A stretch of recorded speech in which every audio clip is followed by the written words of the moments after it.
छोटे छोटे कुछ उपायों से हम अपनी मनचाही मनोकामनाओं को पूर्ण कर सकते हैं। कुछ ऐसे सरल उपाय हैं जिनको करने से आपको परीक्षा में सफलता आसानी से मिल सकती है।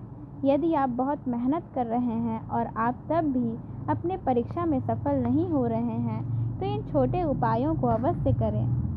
गणेश जी सहित माँ सरस्वती का स्मरण कर परीक्षा भवन में प्रवेश करें। पढ़ाई लिखाई में आ रही बाधा दूर होगी और स्मरण शक्ति का विकास होगा। वास्तु में स्मरण शक्ति को बढ़ाने के लिए कुछ विशेष उपाय बताए गए हैं। इन उपायों को करने से एकाग्रता में वृद्धि होगी और चिंता व तनाव दूर होगा। परीक्षा निकट आते ही अधिकांश विद्यार्थी परीक्षा परिणाम को लेकर चिंतित रहते हैं। पेपर कैसा होगा, परीक्षा परिणाम सुखद होगा कि नहीं, ऐसी कई अन्य बातें विद्यार्थियों का मन विचलित करती है। ऐसे समय में अगर मन लगाकर पढ़ाई के साथ साथ कुछ अंतराल पर लाभदायक विद्या मंत्र का उच्चारण किया जाए तो याद करने की दोगुनी शक्ति विद्यार्थी को प्राप्त होगी। वैसे भी एक जगह पर लगातार पढ़ते रहने की बोरियत से बचने के लिए छोटे छोटे अंतराल में 3 से 5 मिनट मंत्र जप अथवा उच्चारण बेहद फायदेमंद होते हैं। लघु मंत्रों का जप समय समय पर विद्यार्थियों को करते रहना चाहिए, जिससे उनका पढ़ाई में मन लगता रहे, उनका मन पढ़ाई से विचलित ना हो तथा कम समय में भी ज़्यादा से ज़्यादा ज्ञान अर्जन कर सकें और परीक्षा में अच्छे अंक प्राप्त कर सकें। वास्तु अनुसार भी विद्यार्थियों के लिए कुछ नियम बताए गए हैं जिनका पालन करना लाभकारी रहता है। पढ़ाई करते समय विद्यार्थियों का मुख पूर्व अथवा उत्तर दिशा की ओर होना चाहिए। पूर्व दिशा की ओर मुख करके पढ़ाई करने से सूर्य की सकारात्मक ऊर्जा प्राप्त होती है, विषय जल्दी याद होता है। उत्तर दिशा की ओर मुँह करके पढ़ाई करने से मन की एकाग्रता में वृद्धि होती है। पढ़ने वाले बच्चों का अध्ययन कक्ष ईशान कोण में होना चाहिए। दरवाजे की ओर पीठ करके पढ़ाई करने से स्मरण शक्ति कमजोर होती है, अतः पढ़ाई करते समय पीठ के पीछे ठोस आधार अथवा दीवार होना बेहद आवश्यक होता है। पढ़ाई करने के बाद किताबें खुली छोड़कर नहीं जाना चाहिए। अध्ययन कक्ष यदि संभव हो सके तो टेलीफोन, टीवी, आईना अथवा अन्य विद्युत उपकरण ज़्यादा नहीं होने चाहिए। इससे दिमाग की एकाग्रता में कमी आती है। पढ़ाई की मेज पर क्रिस्टल ग्लोब व फेंग शुई का एजुकेशन टावर रखना बेहद लाभदायक होता है।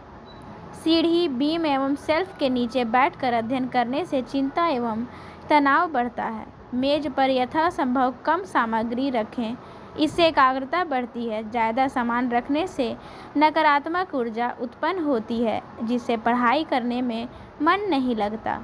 परीक्षा के लिए प्रस्थान करने से पूर्व गणेश जी का मंत्र ध्यानपूर्वक उच्चारण करके घर से बाहर निकलें। गणेश भगवान का मंत्र इस प्रकार है: वक्रतुंड महाकाय सूर्यकोटि समप्रभा निर्विघ्नं कुरु मे देव सर्वकार्येषु सर्वदा।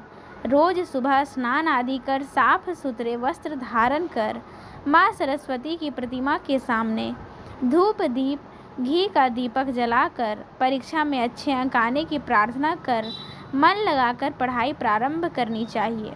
परीक्षा के लिए जाने से पूर्व दही, चीनी अथवा पेड़ा, गुड़ खाकर निकलना चाहिए। जिन विद्यार्थियों को स्वर विज्ञान की जानकारी हो वे नासिका पर हाथ रख कर देखें कि कौन सा स्वर चल रहा है, उसी क्रम में कार्य करना प्रारंभ करना चाहिए। स्वर विज्ञान की जानकारी न होने पर परीक्षा के दिन कपड़े पहनते समय शर्ट हो या पैंट अपना दाहिना हाथ एवं दाहिना पैर शर्ट पैंट में पहले डालें। जूते एवं मोजे पहनते समय भी पहले जूते या मोजे दाहिने पैर में पहनें।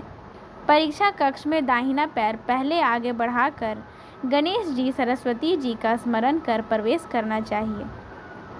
ज्योतिष शास्त्र के अनुसार पढ़ाई में सफलता के लिए बुध ग्रह का अनुकूल होना परम आवश्यक माना गया है। बुध ग्रह यदि अनुकूल हो तो व्यक्ति तीव्र बुद्धि से युक्त होता है तथा सामान्य प्रयास करने पर भी बेहतर परिणाम पा सकता है। यूँ तो बुध ग्रह की कृपा एवं अनुकूलता मंत्र जप, अनुष्ठान, औषधि स्नान, रत्न धारण करके प्राप्त किया जा सकता है, लेकिन विद्यार्थियों के लिए बौद्धिक विकास एवं पढ़ाई में शीघ्र सफलता के लिए गणेश रुद्राक्ष बुधवार के दिन धारण करना विशेष फलदायी रहता है। गणेश रुद्राक्ष बुध की कृपा के साथ अध्ययन के प्रति एकाग्रता में वृद्धि करता है, स्मरण शक्ति बढ़ाता है तथा लेखन की शक्ति में भी वृद्धि करता है। इसके प्रभाव से सामान्य क्षमता वाला विद्यार्थी भी बेहतर परिणाम प्राप्त कर सकता है। इस प्रकार आप अपने परीक्षा में सफल होना चाहते हैं तो इन उपायों को अवश्य करें।